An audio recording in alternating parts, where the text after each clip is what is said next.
Fala, fanático, não deu, né? Eu sei que muitos torcedores, como eu, estavam esperançosos, animados ali para de repente tentar fazer ganhar do Flamengo no Maracanã, ter uma boa exibição.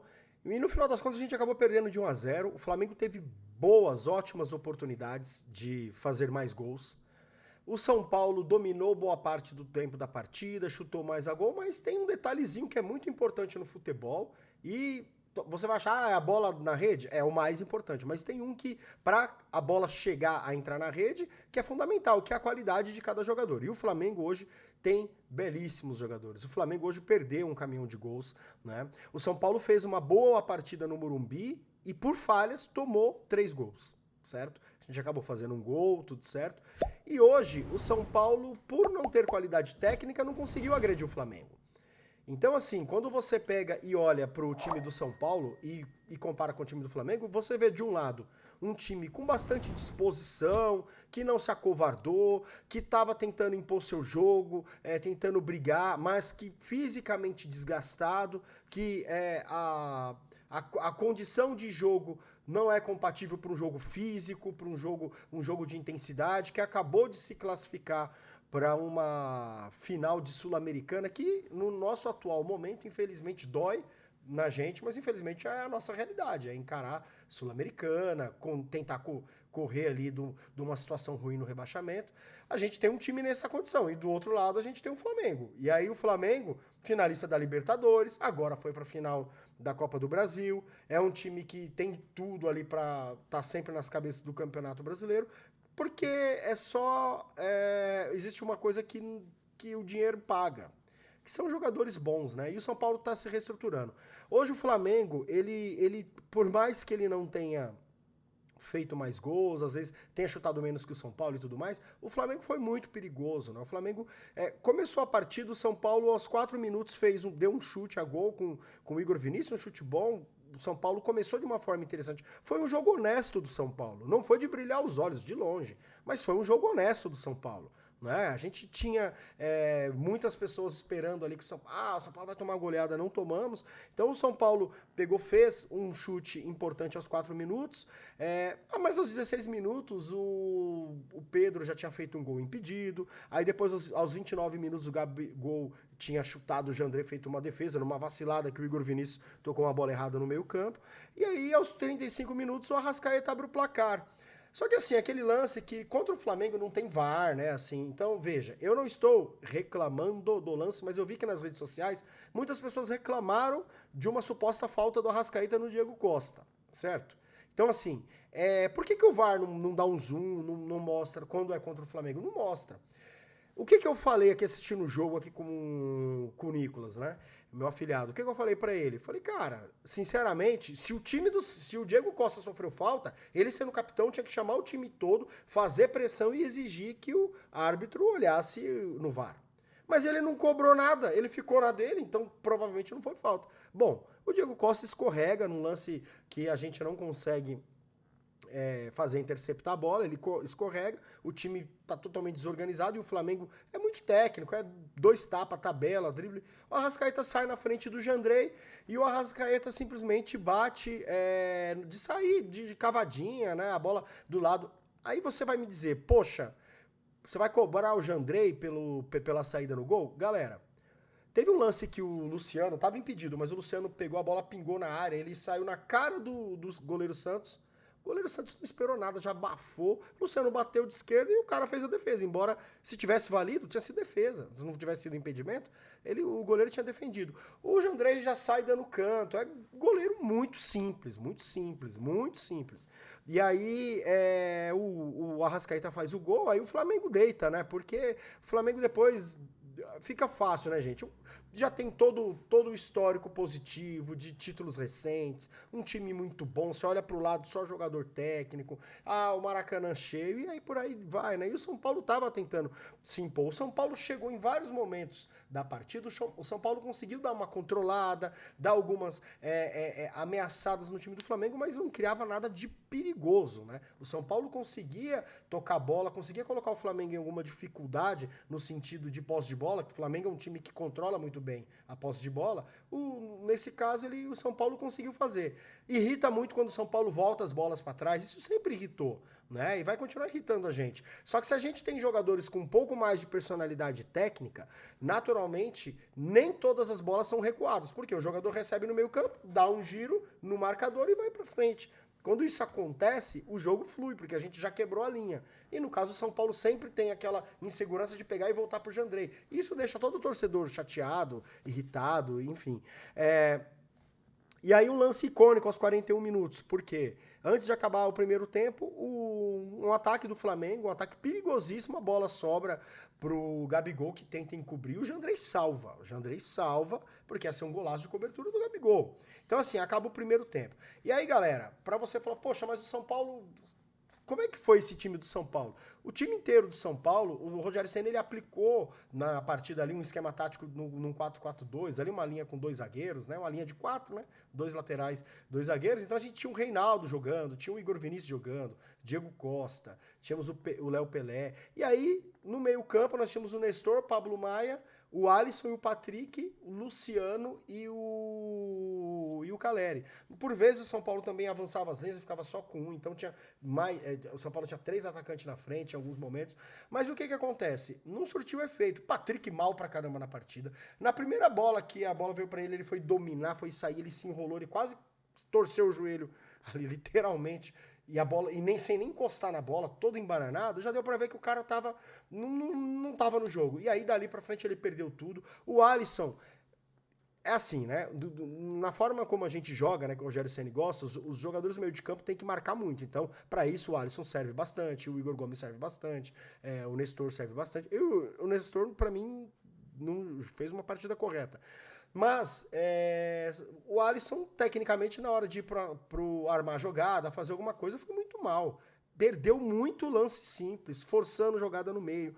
Luciano, que a torcida grita muito, ele teve um lance importante no segundo tempo, mas que a torcida incentiva, grita muito quando tá no Morumbi, o Luciano, ele irrita quando ele quer tentar fazer firula no meu campo, quer dar chapéu, a gente perdendo o jogo, dar chapéu no adversário. Então assim, tem alguns jogadores que eles ainda não se ligaram no momento do São Paulo. Tá, a gente precisa entender que tem problemas que devem ser que a responsabilidade deve ser dividida. E eu acho que, no caso do elenco do São Paulo, muitos jogadores hoje, no elenco, eles são jogadores que não se acovardam no sentido de, tô com preguiça, não vou jogar. Mas que, tecnicamente, não correspondem. E, infelizmente, as nossas contratações vão continuar assim, né? Vão continuar. Dificilmente a gente vai conseguir ter um dinheiro para colocar um cara ali que vai fazer uma diferença. A gente pegou e trouxe o Galopo, um cara que era uma promessa na Argentina, porque veio um investidor e escolheu o jogador. Não foi o São Paulo que falou, eu quero aquele cara. Então, assim, é mais ou menos esse formato. Bom, acabou o primeiro tempo, o São Paulo não fez mudança. O São Paulo fez. Eu vou falar das mudanças que o São Paulo fez, e aí eu comento o resto da partida, porque também não foi muito bom pro São Paulo. Para vocês terem só uma noção, aos 20 minutos o Rogério faz 2 mudanças, coloca o Wellington no lugar do Reinaldo. Reinaldo, eu vou falar dos jogadores, mas enfim. E depois ele coloca, e na mesma substituição, coloca o Galopo no lugar do Alisson. E aí mais pra frente, aos 34 minutos, entra o Thales no lugar do Patrick. E por último, a partida já desistindo de tudo, ele tira o Luciano Caleri, entra o Juan e o Éder aos 40 minutos, só pra, enfim, descansar os 2 atacantes lá do São Paulo. Quando volta no segundo tempo, tem um lance que pra mim foi a bola do jogo para o São Paulino, para o time do São Paulo. Não que... eu não quero dizer que se fizesse isso a gente teria eliminado o Flamengo, porque desde lá de trás eu venho falando, poxa, dificilmente o São Paulo passaria pelo Flamengo, que foi o que aconteceu. Mas a bola do jogo, pro São Paulo entrar no jogo, pro São Paulo incentivar e conseguir trazer um certo perigo pro Flamengo. O São Paulo ataca e tem uma bola, a bola sobra pro Luciano, que ele dá uma chuta, a bola vai na trave, volta, o goleiro Santos no chão, o Caleri bate de primeira, de esquerda pra fora, dentro do gol. Típico Pablo, pra fora, ridículo. O juiz marca o impedimento, mas no replay mostra que o Caleri não estava impedido. Então o que ia acontecer? Sairia o gol, o VAR iria ser chamado e ia validar o gol. O São Paulo ia entrar pro jogo, o Flamengo ia ficar assustado, porque o São Paulo não tava mal, tá tomando sufoco. O São Paulo era assim, o Flamengo decidia atacar, era perigo, como foi no Morumbi e tudo mais.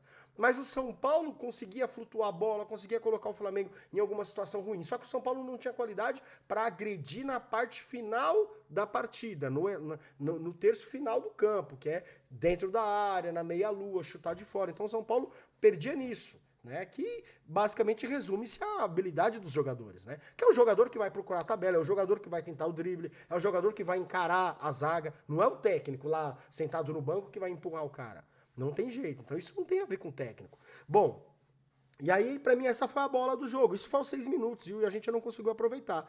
E aí, depois a gente teve na sequência, a gente teve um dos raros contra-ataques que o São Paulo tem. O Patrick sai na esquerda, e aí a gente tem uma bola que vai pro Nestor, que o Nestor cruza, né? A bola passa pela área. E pra mim, o Caleri, era uma bola difícil. A bola veio alta, o Caleri tava meio que torto na bola, ele tentou cabecear tirando do Santos. Mas assim, tinha um zagueiro na área e o Caleri de frente pro gol. É difícil, né? Eu não tô lá, eu não sou atacante, mas olhando assim de fora, né? Olhando a técnica, a mecânica do jogo, você entende que foi uma oportunidade que talvez, se o Caleri tivesse numa noite boa, né, tivesse encaixado uma cabeçada de testada pro gol, a gente poderia ter feito o gol. E ali foram os dois lances, né, do São Paulo na sequência, né, um aos 6 minutos, outro aos 9, e aí depois a gente não consegue fazer mais nada na partida. O Flamengo faz as modificações, muitos jogadores no elenco, o Flamengo perde um gol claríssimo com o Léo Pereira, o zagueiro deles, que eles cobram o escanteio, a bola passa por todo mundo. No primeiro pau, a bola cai na marca do pênalti. O zagueiro bate pra fora. E assim, gente, o Everton já tinha batido várias bolas na meia-lua, passado pertíssimo do gol. O Jandrei já tinha feito alguns milagres aí, conforme eu falei. Então, assim, o torcedor são paulino, ele vai ficar frustrado, mas eu tenho certeza que aquele que tá, digamos, com a consciência um pouco mais tranquila, ele vai analisar e ver que as condições nossas de ganhar essa partida eram mínimas, né? A gente enterrou a nossa vida na Copa do Brasil, título inédito, na partida do Morumbi. E aí, como nós enterramos? Quando nós simplesmente deixamos o Flamengo acabar com a partida, que a gente até foi melhor que os caras. Bola na trave, a gente conseguiu, torcida empurrando, a gente conseguiu amassar o Flamengo e tomamos 3 gols com falha de jogadores em campo. Então, assim, hoje a gente tomou o gol com falha também. Então, é um time que ele oscila demais, né? É um time que sofre com falhas de forma constante. O São Paulo apanha da bola, apanha constantemente dos próprios jogadores. Mas uma coisa a gente precisa reconhecer. Vamos combinar, ninguém aqui abriria a mão do título da Copa do Brasil, pelo amor de Deus. Ninguém aqui abriria a mão. E existe uma coisa muito importante, né? Quanto maior o campo que você avança, né? E quanto mais pontos você ganha, quanto mais fases você avança, você vai ganhando mais dinheiro, o time vai ganhando mais confiança e por aí vai. Mas, hoje, o São Paulo estar em 3 competições só não é um acaso, porque é mérito do trabalho da torcida, que inclusive hoje cantou várias vezes no Maracanã, né? Se fez ouvir dentro do Maracanã, mas é muito mérito da torcida, muito mérito do treinador, que em várias partidas tirou o coelho da cartola. Eu tô falando dos méritos, tá, galera? Os problemas, vocês me acompanham, vocês veem quando acontecem. Não estou dizendo que é 100% maravilha, estou só destacando os méritos. E muito também por alguns jogadores em boa fase, em competições, por exemplo, o próprio Patrick, Luciano, Caleri, que em alguns momentos brilharam na Sul-Americana, tal, na Copa do Brasil a gente teve momentos de Igor Vinícius, tudo isso, mas todo mundo sabia que o São Paulo era franco atirador. O que a gente não esperava, a gente deu um azar danado de pegar o Flamengo, demos um azar danado de pegar o Flamengo. Só que a verdade é o seguinte, o Flamengo é muito superior ao São Paulo. Então a gente sabia que o São Paulo já estava no seu limite. E hoje, o São Paulo não estando... Aí você fala, mas afinal seriam só 2 jogos. Mas vejam só, 2 jogos, né? O São Paulo hoje foge de uma situação complicadíssima no Campeonato Brasileiro. Então o São Paulo precisa voltar a se dedicar para o Campeonato Brasileiro para não cair para a segunda divisão. O São Paulo está com a cabeça na final da Sul-Americana, que vai ser dia 1º, né? Dia 1º de outubro, daqui a pouco. Vai ser daqui a alguns dias. Então o São Paulo tá nessa. São Paulo vai querer poupar jogador para poder não se machucar. O São Paulo vai naturalmente ainda sofrer no Brasileiro. E a gente tem que jogar tudo numa final da Sul-Americana para voltar o prestígio do torcedor, para a gente voltar a sorrir, voltar a ser feliz, para a gente encher o cofre com um dinheiro que nos ajude a sair, a começar a reestruturar o clube, pagar as dívidas desses jogadores que aí estão, porque é preciso pagar, né? Não tem como, para a gente pensar em, de repente, trazer mais alguns jogadores para reformular o elenco. Isso é natural, é o que a gente tem que fazer.